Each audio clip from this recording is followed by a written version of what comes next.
Radio Robin poslušate, dober dan, voščim Martina Arčon in vas vabim v družbo Tedna otroka. Tudi na Radio Robin ga obeležujemo danes z branjem knjige, ki jo držim v rokah, Vzgoja in učenje z manj stresa.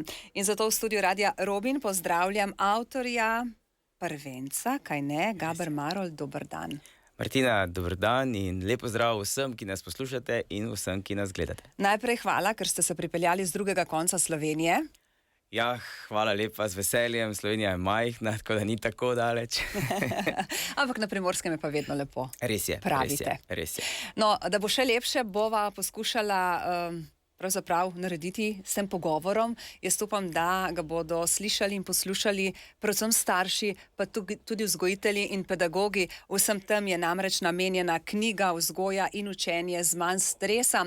Še prej pa naj vas predstavim kot kouča, kot motivatorja, vodjo številnih delavnic, kot avtorja knjige sem vas že, kot NLP trenerja.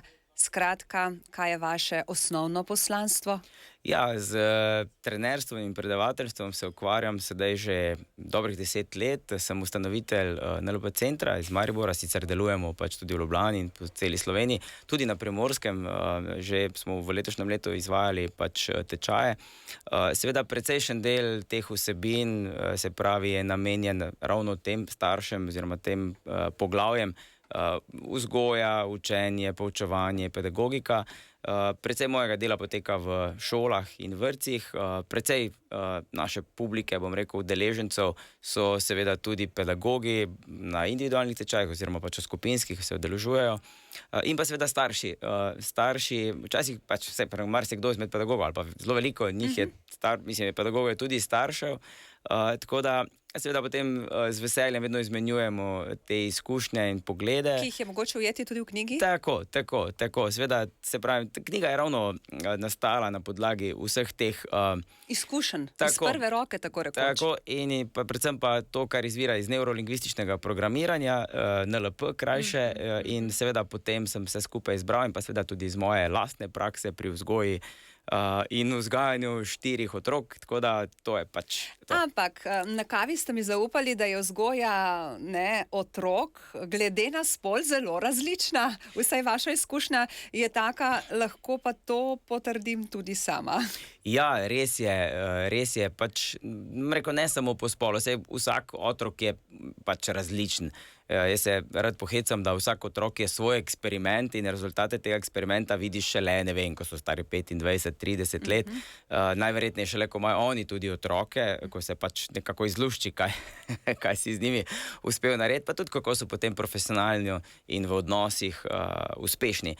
Ja, velika razlika je v povprečju, bom rekel, med fanti in dekleti. Imate dekleta, ko so tudi, rekel, zelo živahna, zelo v gibanju, eni rečejo taka fantovska tudi, pa ni nujno, in imate tudi kakšne zelo mirne fante, tako da pač tu varira od primera do primera, ampak je pa dejstvo, da smemo posploševati. Ja, ampak če bi pa povprečje vzel, pa bi vendar rekel, fantje so bolj v to smer, punce pa so malo bolj v to smer. V knjigi je veliko prijemov neurolingvističnega programiranja, pravite? Ja, jaz sem na NLP naletel nekje v svoji profesionalni karieri kot direktor enega podjetja, ki se mi je zdelo, da pač bi malo nekako rabo še kakšne dodatne veščine iz komunikacije, organizacije in tako naprej. Sem šel potem enkrat pogledat na eno to delavnico in potem se mi je tako zdelo, to pa je super, to pa je koristno, in sem potem šel na vsa možna izobraževanja, pa se takrat še nisem imel namena s tem profesionalno ukvarjati. Potem pa, ko sem enkrat že imel status trenerja ali pa skoraj, takrat pa potem sem rekel, to pa bi v bistvu jaz z veseljem tudi počel, in ko sem imel nekaj delavnic tudi na te starševske teme, so pa rekli, Gaber, vse to pa je v redu, to pa bi lahko imel ti večkrat, in potem sem tudi nekako skozi to začutil motivacijo, sem potem začel tega početi več in imam kar zelo dobre povratne informacije. Končni fazi tudi knjige knjiga se zelo lepo prodaja, zdaj je približno 1 leto, kar je na trgu. Išla je v samo založbi, pač naše podjetje je založilo, zdaj ravno v teh tednih izdajamo že drugo knjigo, tokrat od ene druge avtorice. In tako da, očitno smo kar nekako zadeli z temo in pa tudi z nasveti. In ko takole listam po knjigi, naletim na misel, sreča ni nekaj, kar najdeš, sreča nekaj, kar ustvariš. Kako naj jo ustvarimo? Je res. Ja, in tako zanimiv rek je, pač ljudje vedno nekako zasledujemo stvari, iščemo to srečo v materialnih stvarih, v marsičem. Ampak dejstvo je, da tako bom rekel, v svojem življenju, v rezultatih, ki jih imamo, ljudje velikokrat potem tudi to odgovornost ali pa, bom rekel, se pritožimo na tem, ko kaj ne gre, kaj vse je pač izven nas, kaj krivo okrog nas, okolje, razmere, politika, država, ne vem kaj vse, COVID, karkoli pač, ne, vse sorte najdemo, ampak dejstvo je, da pa ne glede na to, kakšne so razmere, se vedno najdejo ljudje, ki pa so tudi v teh razmerah uspešni, ne. In starševstvo je spet ena izmed, bom rekel, vlog, ki jo ljudje igramo, in eni so zelo uspešni v starševstvu, pa ravno tako kot recimo neki drugi starši, ki mogoče so, rekel, jim gre malo manj dobro, ne. Kje je največja razlika? Ja, mislim, predvsem to, koliko je nekdo proaktivni, koliko znanja in pa pozornosti vloži praktično v karkoli. In starševstvo ni nič drugačne kot pa recimo podjetništvo ali pa ne vem, kakšen šport. In tako, logično, če pač ne vlagaš nič, če sediš na pivo, potem ne moreš pričakovati, da bodo tam ne vem, kak dobri rezultati. Ne? Se pravim, jaz sem marsikdaj videl tudi naše reprezentante v katerem, mislim, koli športu, ker jih precej pač poznam tudi, sploh te naše generacije, ko so bili takrat. In ja, tisti, ki so pridno trenirali, tisti so bili dobri, tisti, ki pa so dejansko šli na pivo, pa ponovadi niso potem zmagali nekih željenih rezultatov. Tako. In o tem treningu lahko govorimo tudi pri vzgoji brez stresa, brez prigovarjanja, brez moledovanja. Ma brez ne bi rekel, to si je nemogoče. To tudi odrasli nismo na tak način narejeni in dejstvo je, da vsi rabimo spodbudo, vsi rabimo motivacijo, vsi rabimo tudi neko potrditev. Redko kdo je tak, bom rekel, jogi, ali kak bi to rekel, da lahko kar sam živi in da pač sam funkcionira v vsem. Otroci pa še posebej. Pri otrocih je posebej pomembno to, da jih pravzaprav gradimo. Pomagamo jih ustvarjati njim, pač se skupaj kot družba. Starši pa sigurno imamo eno izmed pomembnejših vlog tu in logično je, da pač seveda tudi tu je več, kot bomo nekaj vložili svoje pozornosti in časa, večja je verjetnost, da bodo otroci uspešni in veseli, srečni. Seveda je lahko tudi polobratna krivulja, včasih kdo pretirava tudi v tem, ampak načeloma je neka precej močna korelacija. Ampak navodila za uporabo, čeprav te ne obstajajo, ker smo pravzaprav vsi različni, vsak otrok drugačen, pa vendar, zato, da bo doma čim manj stresa pri vzgoji in pri učenju, tako kot ste naslovili knjigo. Ja, zdaj, tako bom rekel, en izmed takih dost hitrih nasvetov je tako, da v resnici, veste, vi morate poštimati tiste pol ure organizacijske doma na dan. Ja? Se pravi, to je tisto, ko prihajate, odhajate, ko se razporejate, kaj ima zdaj kdo za narediti, in če to uspete napraviti tako v enem takem mirnem, pozitivnem ozračju, z neko to medsebojno spoštovanje in ljubezen, potem bo najverjetneje tudi vse ostalo potekalo precej na podoben način. Če pa bo to, tako kot rečemo po domače, rastur in hektično, ne, potem pa seveda lahko pričakujete, da bo v povprečju tudi ostalo to, razen ne vem, ko boste šli pač na dopust, tam na dopust to je vedno fajn, ne. In zdaj, kako pa to narediti, je predvsem, če boste vi prišli starši z takim občutkom, se pravi, da boste vi sami sebe imeli pod kontrolo, ne pa, da bomo nekod prileteli vsi že živčni in to nimam časa, ne morem, kaj se je bilo v službo, sem zmatran, to seveda, potem to prenašate na otroke in potem dobite to nazaj, ne. Tako da potem pride, razna pozdigovanja glasu, dretje, nadiranje, take stvari, ampak dobro, se ne pravi, da se da čisto izogniti temu, včasih je že treba podkrepiti svoje, nekaj pa braniti te meje, občasno je treba tudi malo zaoštriti, če rečemo, ne. Ampak pomembno je, kaj tisto povprečju počnete, in če zdaj vsak dan tulite na otroka, potem je to že znak, da nekaj delate narobe. Mislim, ni z otrokom nekaj narobe, pač vaš otrok je, tako ste vzgojili, ne. Pa vendar ne, eni otroci so bolj dojemljivi za red in disciplino, spet drugi manj. Kakšno taktiko ubrati pri tistih manj dojemljivih?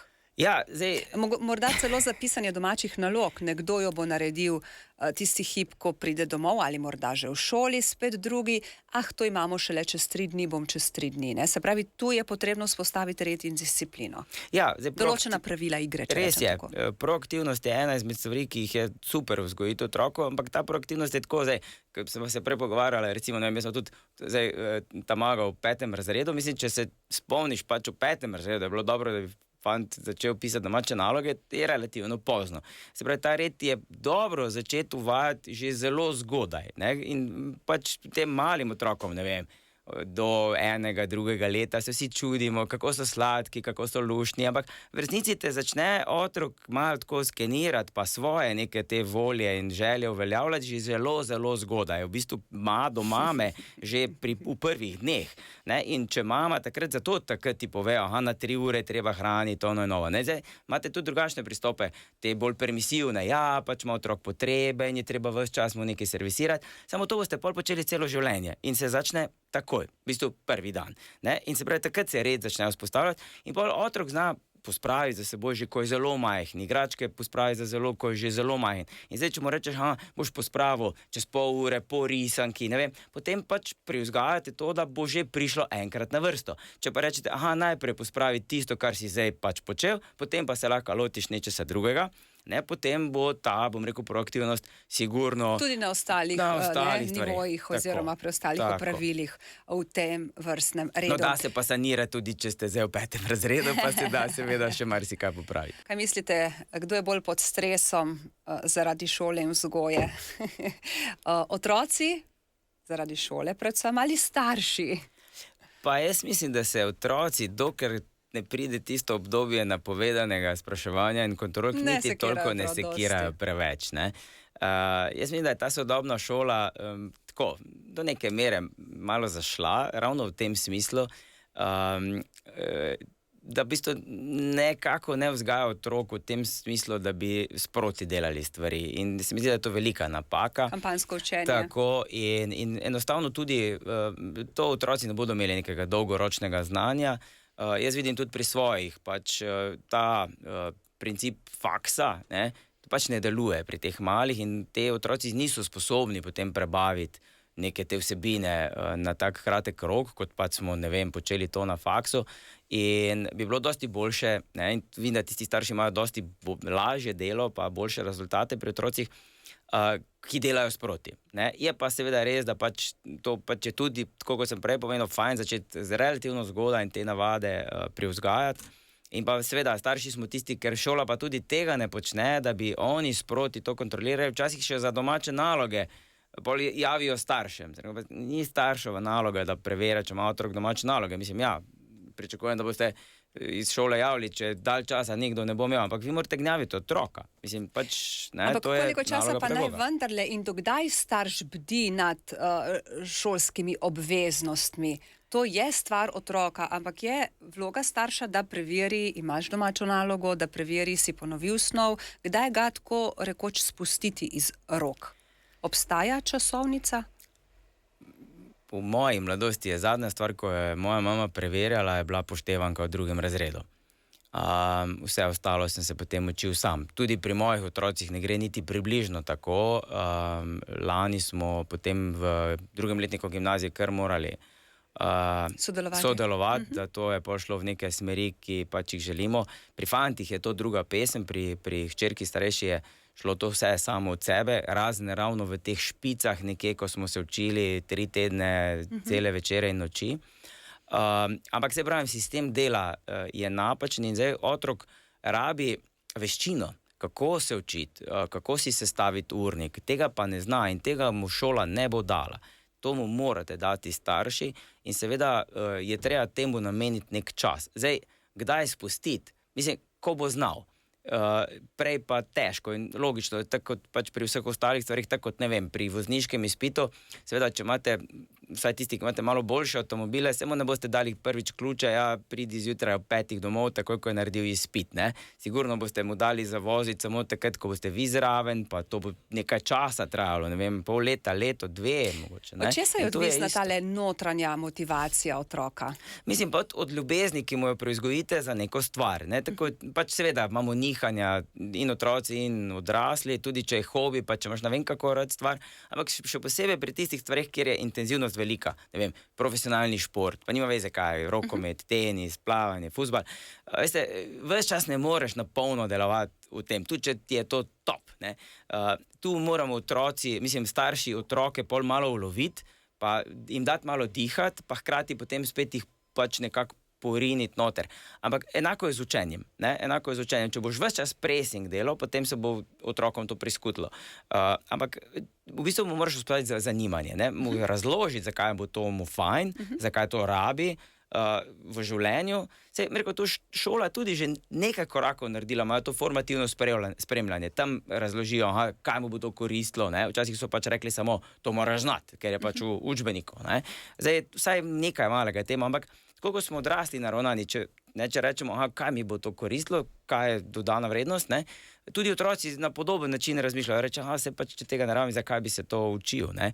In to je povezano tisto. Se pravi, kaj je pravzaprav razlog, zakaj se moram to učiti, in če tega dovolj, pa če je na en tak lep način predstavljeno, da otroke zmotiviraš, potem bodo to našli, ne? Ampak zagotovo ne v prvi triadi, ko so še pravzaprav majhni, bi rekla, ko seveda se soočajo z novostmi, s pristopi, ampak vseeno obstaja en mejnik verjetno, ko vendarle lahko bolj starš popusti.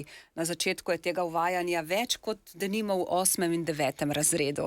Takrat naj bi bili samostojni ali pač ne. Ja, zdaj pač odvisno. Ravno od tega, koliko uspe starš, pa seveda tudi šola, se ima tudi en del te funkcije, uspe zanimirati otroka za neko stvar. Jaz se spomnim, ko smo bili ravno teh prvih razredih osnovne šole, se spomnim, ko so bili te obrambni dnevi, pa športni dnevi, pa to nam je bilo top, ne, ko smo lahko, ne vem, ko so vojaki pripeljali tiste, ne vem, tanke, pa se živo, pa smo to preštofirali vse živo, ne. Ampak potem smo se tudi z veseljem učili o marsičem, vse so bile kakšne stvari, ki so bile dolgočasne, ampak potem ti je lažje prebroditi to, če so stvari, ki so, kot rečemo, fun, ne. Spet ne more biti samo to, ker tudi to se nažreš na neki točki. Se pravi, ravno ta nek balans med obveznostmi in, rekel, pravicami, veseljem, se mora najti, da potem smo veseli, da radi delamo tiste stvari, ki so tudi obveznost, ker v življenju pač tako, treba je plačati tudi položnice, pa smeti je treba ven nesti, pa popucati je treba kaj. In logično, ne to z veseljem delamo, če lahko gremo potem na potovanje, če lahko gremo, ne vem, zvečer ven z družbo, ki nam je cool, ali s partnerjem, kakorkoli. To z veseljem počnemo, če so potem te nagrade. In tudi pri otrocih je treba na tak način postopati. Se pravi, da imajo dovolj prostora, da imajo tudi nestrukturiran čas, da lahko bluzijo, če tako rečem, tudi dovolj, da si oni sami najdejo, kaj bi oni počeli. Je pa recimo napaka veliko staršev, da pač jim porinejo v roke nek ekran, telefon, tablico, računalnik in pač potem otroci bluzijo tam. Ne. Kako strogi ste vi pri vaši hiši do teh naprav? Premalo. Tudi premalo, ker tako, rekel, dali smo otrokom, ta velikim trem smo dali v 5. razredu telefon, zdaj ta malemu smo uspeli, da ne. Ta mali je, zdaj bo 11 let, decembra, njemu še nismo dali, sicer dobi kdaj te starševske, da pač saj lahko nekaj igra, ker vseeno zdaj čist ne moramo se delati, tako da smo iz gozda, ne. Pa po drugi strani, mogoče niti ne bi bilo toliko grozno butasto, da bi dejansko pač mu rekli, da ne sme. Ker jaz vem, da to je težko tekmovati potem z realnimi stvarmi, z tem dopaminom, ki ga dajo te naprave. In tako hitro, zdaj takoj. Mogoče se tudi otrok želi naučiti zdaj takoj, poštevanka čez noč, ampak ne gre, ne? Ja, ampak za tisto, tam se ne bliska iz tiste poštevanke toliko kot tu, ne moreš toliko strelati, voziti in na tistih nekih nagrad. Gre tu je že za ene male elementov odvisnosti. In jaz vidim recimo ravno pri tem malem, če recimo niso jasna pravila postavljena, pa če malo popustimo, potem takoj začne pač on izsiljevati z nekim jokom, pa take stvari. Tudi to znajo otroci narediti, ne. En starejši 14-letnik, tudi zdaj že lani smo pač težko, vsem imate neke aplikacije, ki omejujejo in to. Smo poskušali to dozirati, ampak se pravi, nismo bili vedno uspešni. Kako ne nasesti izsiljevanju otrok, kot radi rečemo, jok in stok in škripanje z zobmi, ali kako? Ja, vse sorte prijeme uporabljajo. Dejstvo je, da pač je treba postaviti meje. Super je to premisliti, ne? Ker največjo škodo naredimo takrat, kadar impulzivno pol zagrozimo. Ja, če ne pa ne boš šel na, ne vem, tisti rojstni dan, ne boš šel v kino, ne vem, pač karkoli, neki bleknemo in potem tega ne izvršimo. In to narediš dvakrat, trikrat in potem otrok podzavestno ve, aha, itak ne misli resno. In potem vas pač tudi tako jemljejo, ne? In enostavno, se pravi, če grozite zares, ne? Premislite, kaj boste naredili. Jaz se spomnim enkrat mojih staršev, enkrat ne vem, kaj je bilo, ko smo bili mlajši, pač nekaj smo se sestro, nekaj smo nagajala, pač, in potem za neki točki se je oče pojavil in je rekel, ok, v redu, ne boste šli v cirkus, ne, pa se sploh nismo v cirkusu pogovarjali, niti tako, mogoče, da sem vedel, da je v mestu, ampak ni bilo pač, ja, če bi mi pa vprašal, bi šel v cirkus, bi rekel ja, ampak je bilo v bistvu kazen in vseeno in je delovala, ker smo potem pač ja, zakaj pa ne, ja, in sem potem vedel, da pač ne smem nagajati. Se pravi, je imel očitno že nek plan ozadje, se pravi, da takšne stvari si je dobro naprej premisliti, kako boste ravnali, kaj je meja za vas, ne, in če jo lahko drži otrok in tudi kaj sami, moraš narediti, ne, in kaj bo kazen, če jo bo prestopil. In kazen, tako kot je bila pri zvezdici za spanki, mora biti to vzgojna, ne, se pravi, mora biti neka normalna, taka, da ni zdaj pač neki srednjeveška, ne, ampak vseeno nekaj, da bo otrok vedel, da ga bo, rekel, na ta način, vsaj v psihološkem smislu, dovolj za delo, da bo to potem naslednjič spoštoval. Ne? In to je fajn delati pri čim mlajših otrocih, pa jim tudi obrazložiti, zakaj. Ne reči, zato, ker sem jaz tako rekel, pa zato, ker sem jaz oče, mama, ne? Ampak da znate razložiti. Ne, zdaj ni treba čisto vsega, ker to vpliva na tebe psihološko, to pač 3-letnikov ne rabite razlagati. Starejšim pa sigurno. In če boste takrat te meje uveljavili, potem bodo verjeli tudi, ko bodo starejši. Ne, če bo pa nekdo začel to pri 15. letu, pa good luck. Govoriva o stresu, pa me zanima, kako opazimo, da je otrok pod stresom. Morda je tudi šola prezahtevna, učna snov zanj prezahtevna, morda ima preveč obveznosti, se to kaže na obnašanju, čustvovanju otroka? Pa jaz mislim, da redko kjer otrok ima zares preveč obveznosti. Zdaj, kurikulum je preobsežen, ampak se pravim, je odgovornost šole. Enostavno se ne pritožijo, šole bi morali dati povratno informacijo, da pač tega ne samo, da ne zmorejo, da pač ne bodo toliko naredile, bi mogli pač postaviti črto in reči tem založnikom in te, ki pripravljajo kurikulum, da pač to ne gre. In bi se morali posvetiti, tako kot je bilo včasih, da lahko tudi dovolj snov utrdijo, razložijo, ker šola ne bi smela samo podajati znanja, ampak bi mogla dejansko otroke naučiti.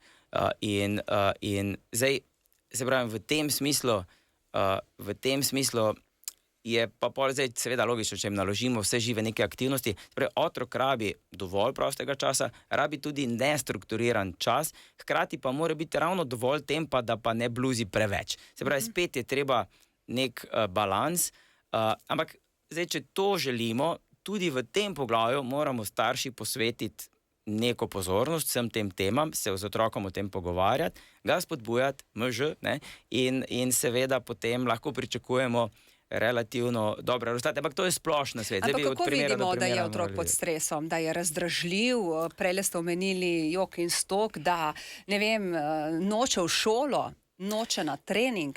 Tudi to so lahko znaki, čeprav je tudi malo odvisno od tega, kar imenujemo karakter otroka, ampak tudi to se je zgodilo že pač v mlajših letih, da je to naredil, pač treba opazovati otroka, mislim, posebej so nevarni te znaki, ko se začne otrok zapirati, ko se začne otrok izolirati, ko mogoče nima družbe.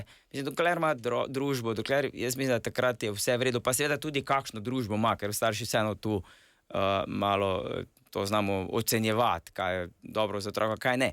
Pa je pač odvisno, kaj spuščamo skozi, ne, in tu je pač posebno, tako kot pri plesu, treba je ves čas spremljati, kaj se dogaja in seveda ustrezno prilagajati korake. A je prav, da naredimo urnik, da čas popoldneva strukturiramo? Ja, urnik je mati vsega.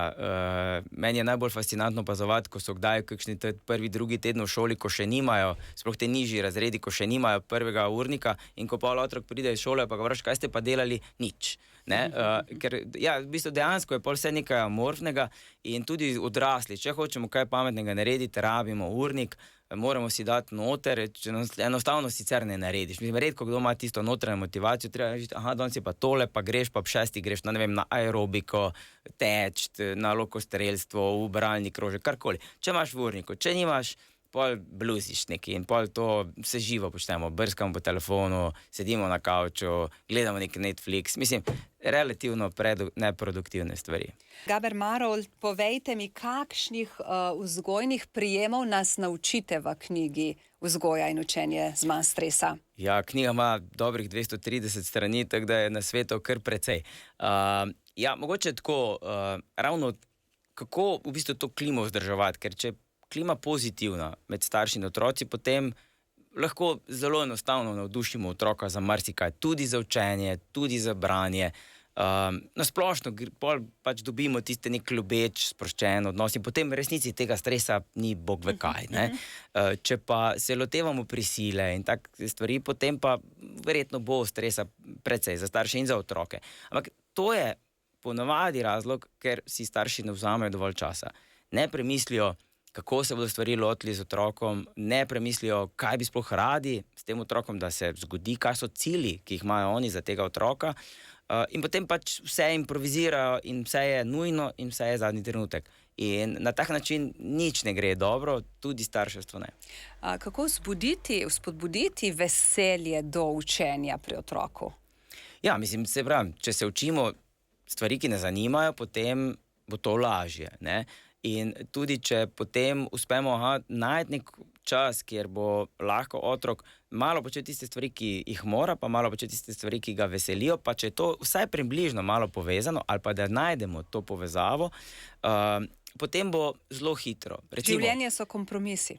Mislim, ja, pač vedno je nek balans, neko ravnotežje treba najti. Ravno smo recimo z sinom zdaj gledali, mora nek referat napisati o japonski. Ne? Zdaj, njemu japonska na začetku ni pomenilo nič, ne? Pa to in blank je bilo, niti ga ni zanimalo, brez veze. Pa smo pa pogledali na Google par stvari, pa neke samuraje, pa take stvari, pa videl, ta japonska pa je to, pa suši, to pa mi jemo ves čas. In pol je te stvari povezal, in ga je začelo zanimati. In pa se vsedel in pogooglal in napisal. Razumem, ampak marsikdo bo rekel, včasih se zdi, da v šolo hodijo starši in ne otroci.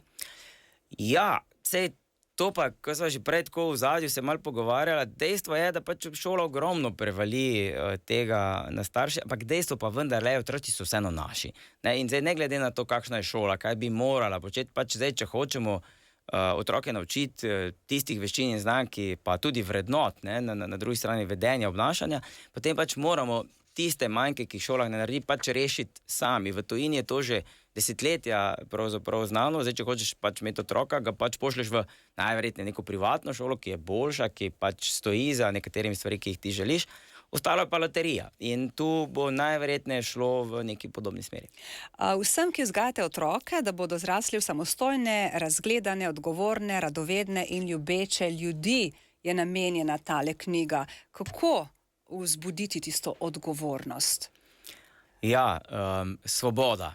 Svoboda na drugi strani prinaša tudi odgovornost in zavedanje o stvareh, da imamo na ogromno stvari vpliv, na svoje vedenje, na svoje zdravje, na svoje rezultate, imamo velik vpliv in seveda je dobro vedeti o čim več teh stvareh, čim več, se podučiti iz različnih vidikov, ravno zaradi tega, da lahko potem sprejemamo prave odločitve tudi in pa predvsem v starševstvu, ker bo to imelo seveda vpliv na vaše otroke, tudi ko boste vi potem starejši, stari starši mogoče, seveda boste deležni najverjetneje tega, kar sedaj sejete.